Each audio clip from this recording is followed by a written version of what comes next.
I'll just take a few minutes to try and summarize all of that and do all the other things Nick said.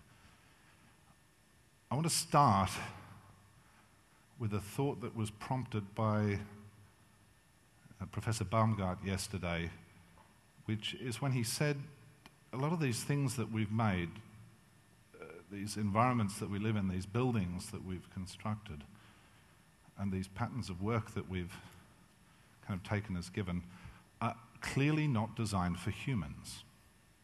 They appear not to be designed for humans. So I thought a very good starting point in this, as in many other things in life, is to ask what it is that is distinctively human. What are we going to do right if we have in mind that we want people to be fulfilled as humans, to reach their full, wonderful human potential? We must first have an idea of what it is to be human. And this is where I randomly humiliate members of the audience by asking them to tell me what they think it is to be human. Juan Carlos. No, not you. You already know the answer, sir. What is it distinctive about humans? To be free to make own decisions. I was going to, normally, I've done this once or twice before, and it normally takes me about 6 attempts before somebody comes up with the right answer. Normally they say to eat good pasta. Well, it depends where you are, actually. To be free to make their own decisions. I actually think there are many things that are distinctively human, but that this is at the complete, fundamental heart and core of what it is to be human. And what is distinctive about humans is that they are and need to be free to make their own decisions. Language only exists because we're free and because we have free choice, and there's a huge philosophical literature that will explain why that is true. Rationality only exists as a concept because we have the ability to freely choose between different outcomes. We are not biologically, chemically, or in other ways determined robots. We are human beings, and the reason for that is because we have this free choice. Why in heaven's name is the tall Australian man from the technology company talking about free will and humans? I hope it will become clear momentarily.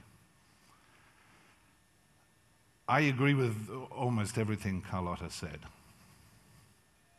I think we're facing now,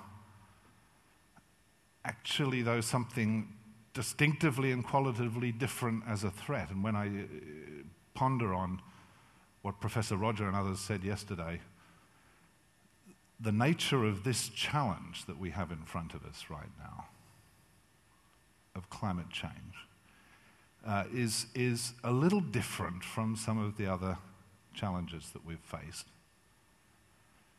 Because it is very likely that if we make a set of quite possible, quite believable wrong decisions over quite a short period of time, we will not get a second shot at this. We will not get a second chance. It is almost certainly true that we are approaching some irreversible discontinuities in the scenarios that lie ahead. We don't know exactly which ones, in exactly which order, or exactly what time. But we are facing the most extraordinarily serious challenge. And there is very little evidence that the institutional innovation and business innovation, which Carlotta has rightly said that will be required very soon to meet this challenge, is happening and is being taken seriously. Even the governments in the world who are most politically motivated and most well-informed about this issue are doing almost nothing.